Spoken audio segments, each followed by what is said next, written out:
Let's flip over to a few more things. And I promise you I'll leave some time at the end of this if you have any questions that come up while we're dealing with here. One of the more difficult things the Allies had was, especially the United States, was dealing with Russia.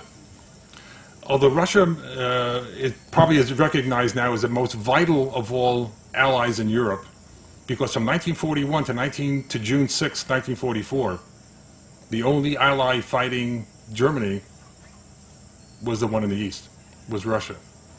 That's why Stalin kept pressing for the second front. When is the second front coming? When is the invasion? Where will you be coming? Was it France? Was it the Iberian Peninsula? Was it Spain? Are you coming through Scandinavia? I don't care how you get here, but please take the German army off our back. We're literally, by, as I said earlier, December 5th, 1941, 7 to 10 miles from the Kremlin is assuming it's like having someone in Bethesda, Maryland attacking Washington, D.C. You never want to get your enemy that close to your national capital. But dealing with the Russians was very taxing for the American experience because of their intransigent and a long history of mistrust. Remember, the arch enemy of Western capitalism is communism. All of a sudden, on June 22nd, 1941, with Russia being attacked by Germany, Russia falls from the neutral camp into the Allied camp. And a complete turnaround had to be sort of manufactured. The enemy of my enemy type of thing is now an allied friend with ours. So dealing with them was difficult. I just want to read a short excerpt on this one. It is of interest to observe the Western methods of dealing or negotiating with the Russian personality.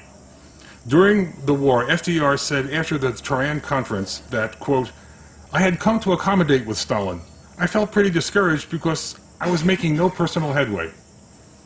This Western or American inability to charm or cajole Russian, especially Russian communist leadership, was attempted several decades later when a then U.S. President George Bush, after a meeting with Russian President, then and now, Vladimir Putin, said that I looked into his eyes and I knew I could trust him.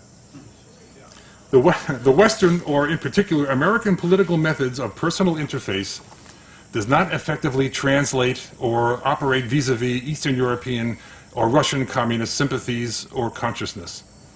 The historical guide for capturing Russian attention and cooperation, as it has been in the past and will be in the future, is simply force. The xenophobia that seems to be almost a cultural trait in Russia of trusting nobody outside, especially from the West, has made it very, very difficult to negotiate anything, and that's the next topic I'm going to talk about, is the U.S. Lend-Lease program and supporting the Soviet Red Army. One of the things I did want to talk about is the number of vehicles and amount of equipment that was shipped to Russia, because if you knew the details, I found it astonishing. Stalin's victory plan, the FDR had one, Stalin had one. Stalin's was 3 lists long. FDR's was like 8 pages. Number 1, defeat Germany. Number 2, get the Western Allies to do their share. Number 3, expand Soviet-controlled in a post-World War war as far west as possible. By May of 1945, Stalin's expanded Union of Soviet Socialist Republics covered 1/6 of the globe. He had done, in 4 years, what Catherine the Great failed to do in almost 150 years. Astonishing. To the Russian success story was the amount of